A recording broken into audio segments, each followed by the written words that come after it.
Всем привет от команды ProSpeed Flying. Сегодня тема нашего урока – это управление задними свободными концами. Последнее время довольно много пилотов совершает одни и те же ошибки, поэтому мы решили сделать это видео.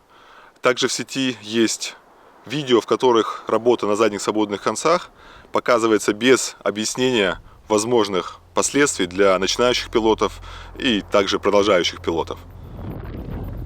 Техника пилотирования крыла на задних свободных концах – это продвинутый метод. К его изучению и отработке стоит приступать только тогда, когда базовый навык управления клевантами уже доведен до автоматизма и является основным методом управления. Так что давайте начнем с проблем пилотирования на задних свободных концах. Очень часто нужно спасаться именно на клевантах. Это может быть в проксимити, когда вам нужно срочно перелететь какое-то препятствие, или это может быть, когда вам нужно ускорить выход из дайва и не врезаться в землю.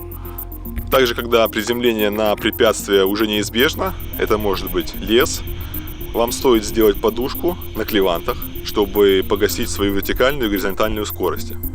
Так вот, сделать это и спастись гораздо сложнее, когда вы летите на задних свободных концах.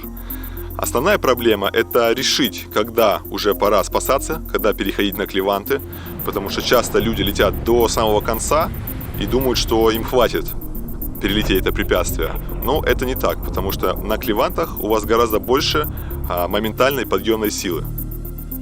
Переход на клеванты также может отнять драгоценное время, и реакция будет немного запоздалой.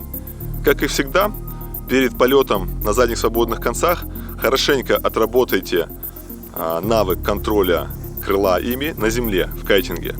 Это даст вам необходимую моторику, понимание диапазона ходов этих свободных концов. Когда вы будете тренировать пилотирование на задних свободных концах, я рекомендую очень хорошо отработать переход с клевант на концы и с концов на клеванты. Причем сделать это и голыми руками, и в разных перчатках, в которых вы будете летать зимой. Потому что с непривычки очень легко потерять клеванту, и последствия будут плохие. Полеты в турбулентности рекомендуется делать на клевантах, потому что, когда вы летите на свободных концах, вы хуже чувствуете состояние крыла, и обратная связь с крылом замедляется. Рекомендуется лететь на поджатых триммерах и слегка поджатых клевантах. В таком режиме будете максимально хорошо чувствовать изменения состояния крыла и максимально быстро на них реагировать. Некоторые крылья в принципе неохотно реагируют на вводы задними концами, а некоторые из них легко свалить этими вводами. Это зависит от модели крыла и стропления, так что вам нужно разобраться конкретно с вашим крылом и, возможно, управлять клевантами и добавлять перекос подвеской. Еще я видел несколько видео в сети, где показывают старты на задних свободных концах, в том числе и со скал.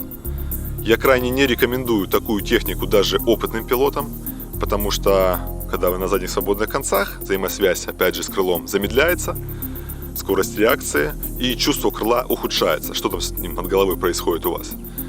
А из преимуществ у этого старта, на мой взгляд, только то, что вам не нужно потом отпускать триммера, вы можете сразу перейти в проксимити, сэкономив там 1 секунду. Зачем вообще управлять крылом за задние свободные концы? Когда мы это делаем, мы меньше ломаем профиль крыла, чем клевантами. В результате у нас меньше сопротивления у крыла, и оно летит быстрее. Также все повороты в проксимити происходят гораздо плавнее, немножко предсказуемее.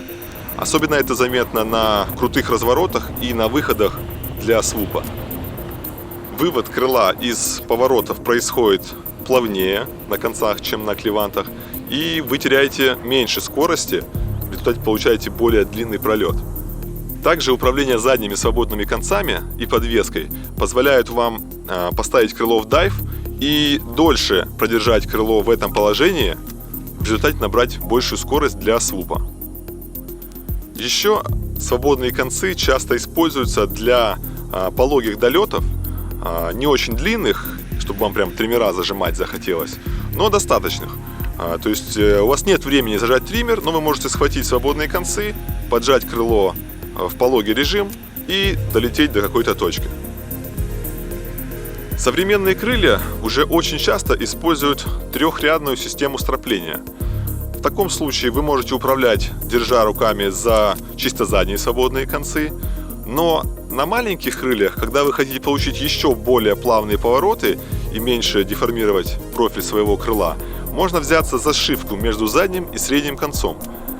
Ходы становятся еще короче, то есть нужно это учесть, но повороты в результате получаются еще более плавные и чистые.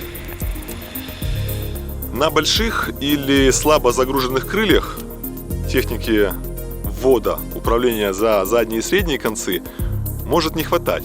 Тогда стоит использовать чисто управление задними свободными концами.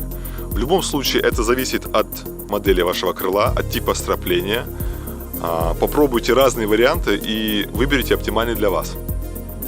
На всякий случай напоминаю, кто еще не в курсе этой темы, крайне не рекомендуется управлять задними свободными концами при зажатых триммерах.